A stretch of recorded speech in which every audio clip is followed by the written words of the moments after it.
everyone, welcome to the show on a Thursday morning. It's great to have you on the show with us, and I'm sure that you're looking forward to all the new personalities that you'll be meeting in the show as well. And we have a very interesting guy who'll be speaking to you about scooters coming up in the next segment. But before that, we have a lovely lady with us. She's been on the show once before as well, and I don't know whether you'll remember her, but she is a dancer by profession, and she's a choreographer as well, and a teacher. And she's started the Wendy Dance Studio, which was there a few years back, but since then she's taken on the biggest role that she's done in her life. She's been a mother as well, and right now she's with us on the show to share her journey as well as speak about her love for dancing. So Wendy Pereira, good morning. Good morning, Amaya. It's lovely to see you again. Lovely to see you too. And the last time you were here, it was just before a production that you'd choreographed, and yes, that it was You've Got It Pussycat, done by Holy Family. Yes, it was. How was it? It was good. It was good, yes. The children gave everything, and I think everyone enjoyed it. I truly enjoyed it, so that's the great thing, isn't it? I mean, about being a teacher as well. Now, your passion for dancing brought you here. But let's rewind and sort of go back to how you started out. Right. So, how did you start out? Okay, so I was 5. And my mom had heard from a friend, you know how it is. Oh, there's this class. I think you should send your children. It'll be good for their posture, etc. So my sister and I, my elder sister and I, were of that age where we can, you know, start introducing in other activities. So my mom took us. So thankfully, the teacher was in Mount Lavinia at the time, and we lived in Mount Lavinia, so not too much travel.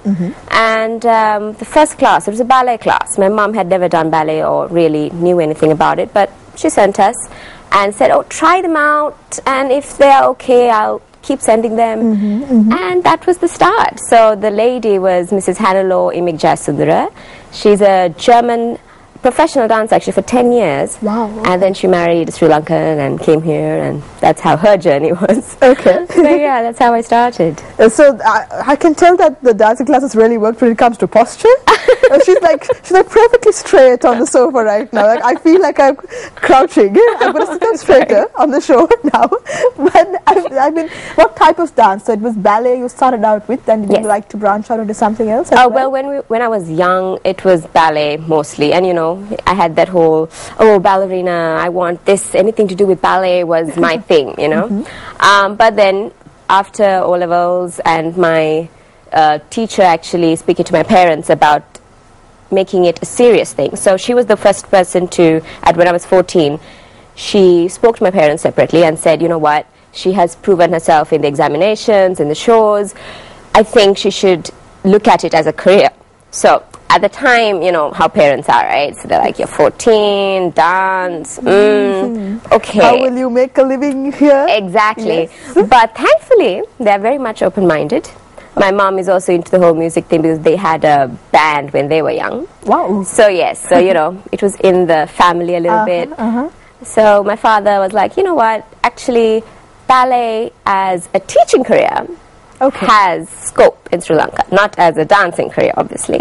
But because of that, he was like, I don't want you just to do ballet and teach here. I want to send you abroad and get more, you know, knowledge and a bit more exposure. Okay, so if you're going to do this career, you're going to do it really right. Well. Exactly. Do it as much as you can, etc. So, so they wanted to ship me off after O levels actually to Australia, but I think I made the right decision in saying that I wasn't mature enough. I was like, I want to do my A levels as well. Wow, and not many kids will have made that decision. I'm serious. That's a very mature decision to make. Yeah, I was a very weird kid.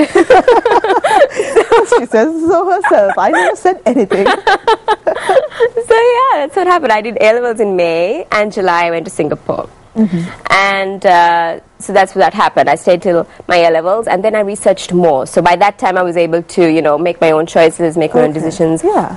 And at that time, after Mrs. Jayasundara had gone to Germany, I was with another teacher, Sri Lankan, very well-known teacher, Mrs. Nelufar Pires, and she was the one who started saying, okay, why don't you go to a summer school and check it out. So which I did when I was 16. Okay. So I went there for some school in Singapore, and I really liked the atmosphere and how things were. So then I Singapore started. has a budding art scene, doesn't it? It does. It has It's, some really it's cool very stuff happening. much, yeah. And because it brings a lot of cultures together, it's much more open-minded in the sense that it's not, oh, the typical ballet, you have to have that body type, you have to have this body type. Because if you go for a professional school, they look at that. Okay. Because I'm going as a dancer, not a dance teacher. So then they will look at your body type, how much you will grow, how much you can extend, Oh, really? your flexibility. Yes. How much you will grow? How do they measure that? Doctors actually have certain methods of checking it out. Okay. So usually you go in at Sounds a bit 11. scary. It is. It is. I have very Black intense. Swan flashbacks now. Yes. So you get a bit of glimpses of it in different dance movies, Yes. and it's true, right? So here we are, once a week classes, twice a week classes. Yeah, you're not going to suddenly jump into that bandwagon out of the blue, right? Yes, so that's very true. So what was the transition like for you? Yes, it was very scary. So when I went to LaSalle, the first week, right? So you are dancing from 8 in the morning till 6 in the evening. You start off with contemporary class, then you have ballet class, then you have choreography class, then you have, and in between you have theory like dance history, dance science, collaboration, and dance in society. Yeah, you name it. I spent all my weekends in the libraries if I wasn't dancing. That's how it was. But the dancing side of it, I can actually summarize it by saying the class started off with like 18 students when I joined, and when I graduated, out of those 18, only 6 graduated. Whoa. Yeah. So that's kind of summing it up. So Sri Lankan work ethic helps then. It really does. Yeah, I mean, well, it's a mixture. Some dropped off due to injuries. Oh, okay. Because it's intense, right? Yeah, so most of them, I mean, you get children from China, so they've been trained beautifully. So they are able to, take things up very fast. But then you have people like me who haven't done a lot of dancing. We do it as extracurricular. It's not part of our intense thing. We don't do it that way. Definitely not from 8 to 6. They would, exactly. Yeah. So for lots of children, it was too much. Students, it was too much to take. So they suffered little injuries because of it. The stress was way too much to handle, so people dropped off for that. And also because we did have the theory aspect, right? So then there were children who weren't able to perform academically. So then they drop off too. So you have to have so many factors that come exactly. together. But yeah, the fact that it was just 6 graduating, it was quite... Puts it into perspective. But you were one of them, and then you graduated, Yes, I think I was just like crawling at the end. Crawling or otherwise, you made it, Wendy, no problem. So now you came back to Sri Lanka then, did you? Yes, well, soon after that, actually, I went to the States for a while. Okay. Actually, my sister is already there. She's doing musical theatre there because we were given the chance to go and actually decide whether we want to stay there. But I had just gotten the acceptance from Columbia University. And I was like, oh, I just finished a stint abroad without family, without everything. Now do I want to do another thing, And at that time I decided, no, I want to come back and I want to do something other than dance. Then this seemed like, it was again nothing I was expecting. I got it. So yeah, maybe it's God's way of saying, this is what you should be doing right now. So I came back and I did that degree in Columbia University.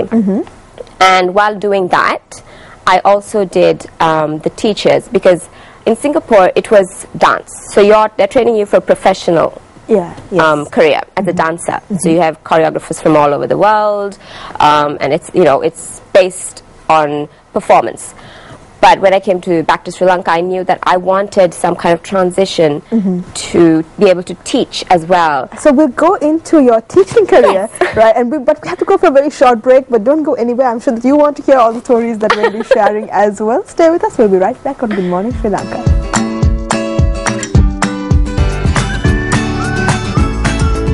Everyone, welcome back to the show. You're here with me, and I have Wendy Pereira with me on the other sofa, and she's been sharing her story so far about how she came to become a professional ballerina. and a dancer as well. But she didn't just stop there. She joined the Columbia University just after that, and you did a degree in? Well, it was a general arts degree actually. Okay. And it was English, sociology, and communications and media that I did. I was contemplating on doing English special, but I was also doing my own school, also studying part-time to become a teacher in dance. So, you know, priorities to choose. But you chose to be a teacher, and that's something that your father decided a long time ago when you were like about 14 years old. Well, if you're going to become a dancer, you got to become a teacher. Well, half truths actually. I have a younger sister as well. So when I was young, I had this whole little mother, you know, mini mom.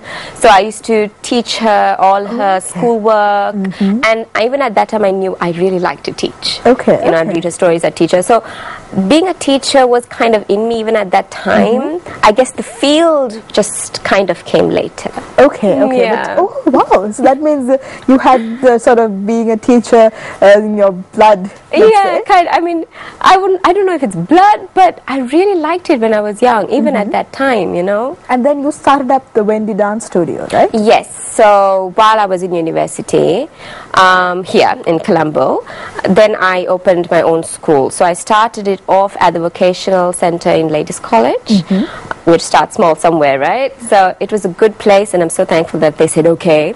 So I started there, and by the time I finished, I was at the Girls Friendly Society, and I had over 100 students by that time. So that was just within the 3-year span. It became quite big, and I had 2 productions, and it was just a wonderful experience. And that kind of gave me that confidence to say, you know what, even if I want to do something else, I should, because once I come back, I can do this again, you know. So yeah, that's how the teaching aspect of it came. But also, so as I was saying about the teaching certificate. So since I was 5, I've been doing the Royal Academy of Dance examinations. So I had done the intermediate before I went to La Salle. And after that, you can, if once you do your intermediate, you can apply for this Certificate of Ballet Teaching Studies, which is a 2-year part-time course where you learn all the ballet technique and the syllabus work, and you have 2 intensive seminars where you have to go abroad for, and lots of projects, lots of distance learning, lots of papers to write. Ooh, fun. Yes, what fun. What fun. Yeah, so it was a, you know, balancing act for me because of everything I was doing, but I was definitely glad I did it, because I feel that just because you're a dancer doesn't mean you're a teacher. And I really definitely would encourage anyone to do something that is teaching related. If it's child psychology, even it's fine, you know, but if you're, especially when you're becoming a teacher, you should definitely look at some course that helps you to be able to transfer your skills or your knowledge to younger children. Yeah, of course. So, yeah. And that's very important, isn't it? And do you see a sort of increase in the interest for dance among students in Sri Lanka now as well? Most definitely. I think it has always been there, and I think it's just going to grow more. But it's something even great as an extracurricular, right? Like most definitely. For me personally, I feel that because of my ballet classes since I was small, it helped me not just the usual. Everyone will say, oh, you can be fit, you have your stamina, you have your posture, you have your breathing, but it's not just that. For me, it was memory. It was being able to grasp things very fast, to be able to coordinate everything, because in a typical ballet class, an open class, you're given a combination within a few seconds. Okay. Then you have to coordinate music, you have to coordinate your body, you have to remember everything, performance, and just do it, right? So that gives, I think, a lot more than what people really and that sort of spill over into other sort of parts of your life as well. Yes, that's exactly it. So concentration and everything like that, especially for younger children. Yeah. It helps to instill that for everything else that they do. Okay. So yeah. So it's definitely something that other parents, I'm sure, should also look out for when it comes to picking extracurriculars for their kids. Yes, most definitely. Ballet. Now you're a mom yourself. Yes, I am. You have an 8-month-old son. Yes. And how is that? So now there's dancing plus being a mom involved, and it is more of a balancing act, isn't it? Yes, very much so. So with this whole craziness of situations that come up, I think the only time I actually had a breather where I wasn't involved in something was when I was pregnant. Okay. So 9 months of bliss, was it? Yes, something like that. It was 6 months more like it. Okay. And now again I'm involved, but now I have to, when you become a mom, everything kind of changes. You look at things very differently. So right now I am prioritizing learning to prioritize.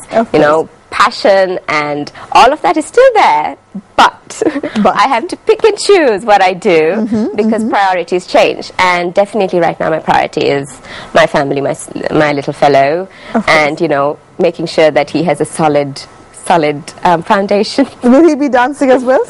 Most definitely. Well, started already.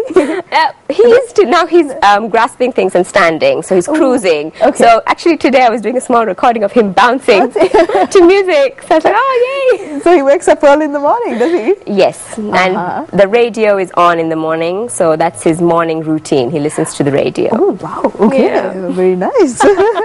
At least that's something that will calm him down then in the morning. Yeah, something like that. There are some other shows that you're involved in that you were just involved last week. Yes, about 2 weeks ago. So right now I'm taking things in a more part-time kind of thing that allows me to keep my schedule flexible because of family commitments. Yes. So that's what You Got a Pussycat had. So they were always very open to whatever time I could give them. So coming up, I'm also involved in some workshops that will be done by Sulochana Disanaika during the holidays. She's planning to do some workshops. So that also gives me a little bit of freedom. I can just do my workshop and run home if I need to, That happened when I was gone. Exactly. Tell me what happened. Oh no. So I'm keeping things open. No, but truly, especially the first year, right? There's always firsts every day, and you don't want to miss any of them. Yes, that's very true, isn't it? Yeah. So it is really a balancing act for you, but I'm sure you're having fun doing it. Yes, I am. Yeah, and I think because I've been balancing a lot during the growing up stages too, this is not as bad as I, think it would have been. But what's in the cards for you in the future as well? Will you be starting up your dance school again, maybe a few years down the line? Yes. Or? So I've also learned one thing. If you plan too much in the future, you're going to come for a big disappointment because things change like that, right? So when I started my school, I thought, okay, so I start my school and I'm just going to go further with it. But then I met someone. I met my husband, I married him, we went to Dubai for a 6-month stint, and there I started teaching as well. Ooh, okay. So while I was in Dubai, I joined a dance school there, and it was really good experience because I was not just teaching ballet, I was teaching ballet, contemporary, hip-hop, and even what they had, where people come together and have like a song and dance, like a glee club kind of thing. So I had to teach all those varying classes, which was also very much fun for me. And my first chance to actually explore the contemporary class. Okay, yeah. As a constant. Here you can't, it's not as open yet. I will just do a workshop or two, but not a constant class. So that was a good experience. But then there also we thought, for the next few years, this is what we're going to do. And then life changes again, and now we're having a baby. And so you're keeping the future open, is it? Very much so. Whatever But it was really great to hear about all the things you've done so far and how you started out. And I'm sure that's inspired a lot of parents as well as young students who are watching. And yes, one little thing though. Of course. I would like to give a word of advice to parents. Now I'm a parent myself. Whatever you do, now I'm in the field of dance, so I would obviously speak on that behalf. Nowadays parents have a lot of information in their hands. They have the internet, they have ways of getting that information. So use it.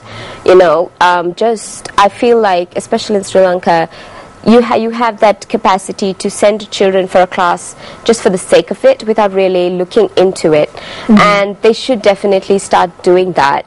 Otherwise you might end up regretting decisions. So Yes, I mean, I'm not, it's not, yeah. It's not a definite thing, but it could happen. So it could. Word of advice there from one parent to another. But thank you so much, Wendy, for being with us on the show this morning. Thank you for having me. Yes, a very bubbly personality with us, and we'll be right back with another great personality as well.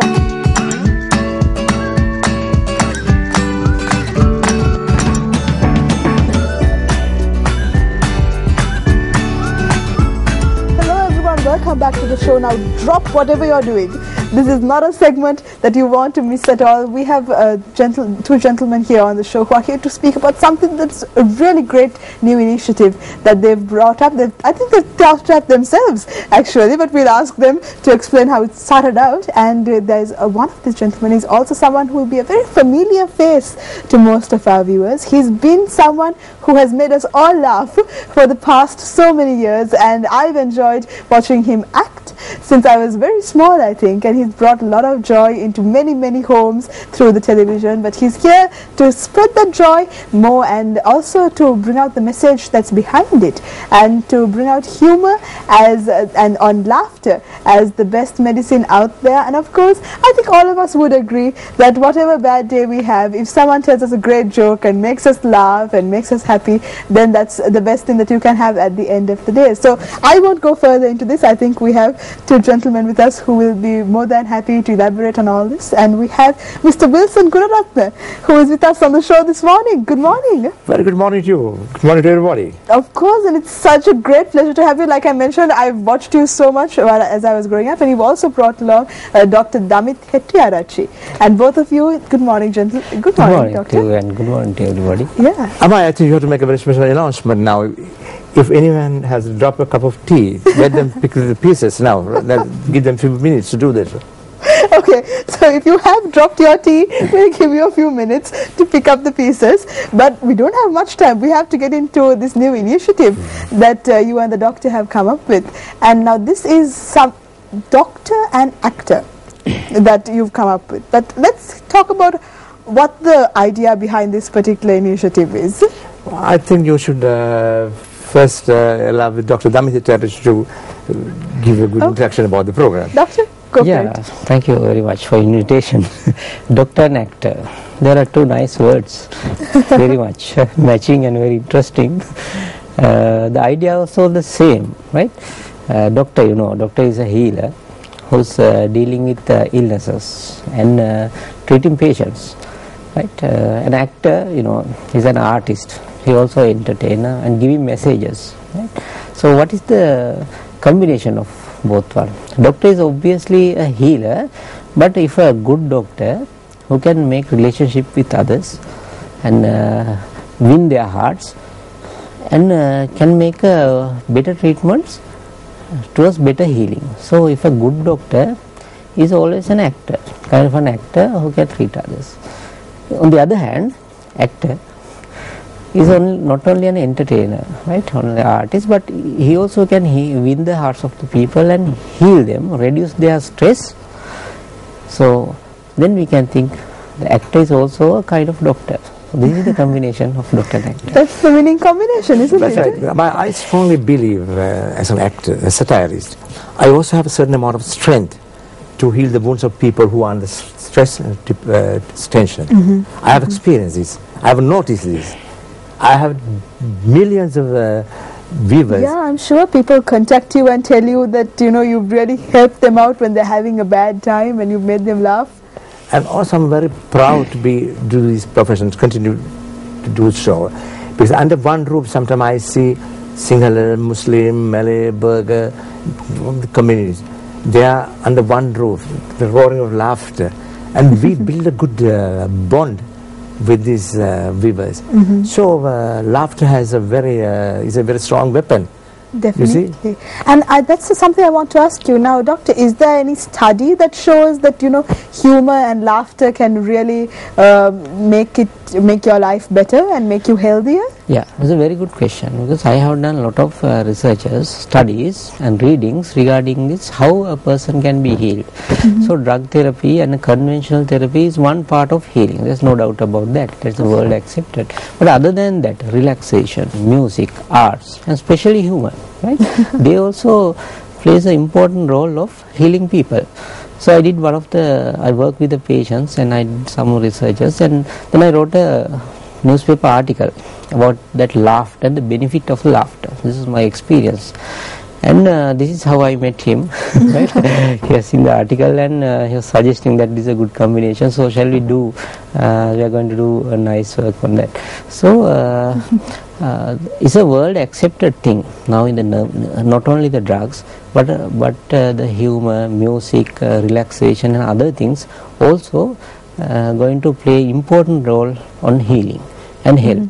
So in fact, if I am going to the definition, the WHO, World Health Organization, says the health is not merely the absence of disease or infirmity, but that is, health is a well-being of a social, mental and physical state, and that is the health. So the humor plays an important part for that. So Mr. Guru, Maya, yes, let me add a little more into this. go for it. The laughter, the benefits of laughter, okay, social, mental and physical benefits of laughter. So this is why I know there is a scientific base behind this, and that's why I want to continue to do these humorous programs. To tell you very frankly, humor brings laughter. Laughter brings happiness. Happiness would definitely support and help to be a healthier person. Of course, is it? So this is like the doctors. If you go to a doctor, and Some doctors can make you very, very unhappy actually. They will look at you and frown and say you've done so many things wrong. I went to the dentist recently. He told me that I'm eating way too many sweets. But laughter at the end of the day, when a doctor is able to make you laugh as well and to bring that happiness into your life, I'm sure that's a winning combination. right. What I do is very much similar to Dr.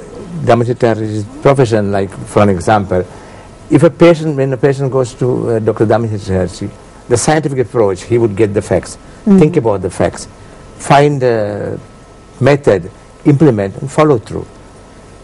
For all my humorous programs, I'm very happy to do political committees in this country because most of the politicians are giving me a lot of good materials. I thank them. I owe them a very big thank you. But I hope if they would not continue to do this because they are decision makers. So this is what I do. Get the facts, think about the facts, find the method and implement, follow through. So Charita Attack has been going on for the last so many years. Charita Attack continued for nearly 13 years. Now the Charita Attack. In addition to this, Doctor and Actress program is really designed to give a better uplift the lifestyle of people, to make them more happy and healthy. Definitely. And what was your first reaction when you were approached with this kind of initiative? I mean, now you've made people laugh for so long, but now there's a whole new meaning to it, isn't there? That's right. And I do a lot of motivation programs. Now we combine this with our motivation programs because we have to reset the mind of people. We have to reprogram the minds of people. We have to restructure. So I'm very sure Dr. Damachitar would like to add few more things about this resetting the mind.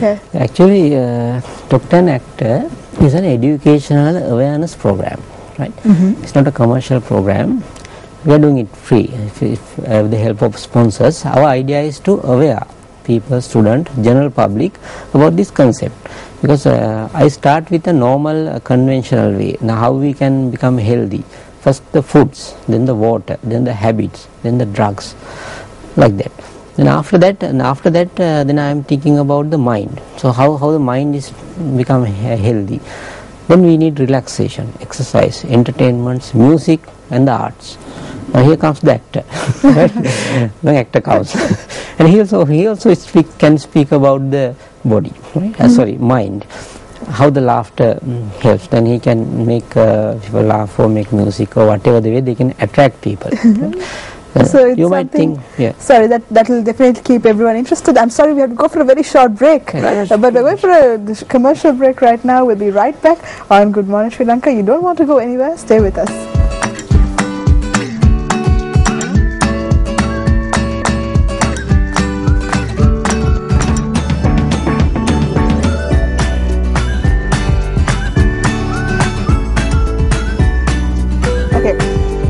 right now, take a deep breath and smile. This is very important. This is what we're speaking about today on Good Morning Sri Lanka, about how just being happy, being able to laugh can really make you a healthier person at the end of the day. And this is not me saying it. We have a medical doctor with us on the show, as well as a very versatile actor who have been sharing the same message with us this morning, Dr. Damit Hettiarachchi, as well as the legendary Mr. Wilson Gururatna. Now, he's been making people laugh for a long time, haven't you? Sure, I have been doing that for many years. If you have seen a political comedy, Charity Attack, you would definitely agree with me. Bravo, Santa Maria. We must ask a doctor, what are the benefits? Tell me, who wants to be unhappy in this world? Everyone wants to be happy. So then you must find the ways how one could be happy and how the actors could make people happy. And I'm sure that you have many stories that you can share with us. Yes, once I'll tell you, an Italian he goes to a doctor and says, right, I'm very happy that you have come to me and tell me what your problem. You have come to take some treatment. No, doctor, they scare me. I was passing this place I came, but I don't go to doctors. Why? Because one doctor killed my father. No, it can't be. Tell me what happened. You know, when my father go to see a doctor, and doctor write a prescription, and they tell my father, you go to the pharmacy other side the road and buy the medicine. So my father, innocently, he tried to cross the road. One vehicle came and knocked on my father, and he was killed on the spot. So the doctor said, so it's a driver who killed? No, it's a doctor, because the doctor asked my father to go to the other side the pharmacy, to go and buy your medicine. So there are so many stories about doctors, but it's not about this doctor. Yes, really. Yes. I'm sure Dr. Damit has not done any of these things. Now you're never going to tell anyone to go to the pharmacy across the road, are you, doctor? No, I'm going to give you an example. The laughter, how it begins. Definitely. Yeah, because I try to avoid and reduce drugs as much as possible. So that is called psychotherapy. So because if you have illness, there are two ways of treatment. One is using drugs, and also psychotherapy, making up the mind. So both are necessary. Both are important. Sometimes you need directly drugs, but sometimes you need to make up your mind and relax. And with your mood, that can change. There are some illnesses. So I like to speak about the benefits of the laughter, but the scientific aspect. Now sometimes you may think only a laughter.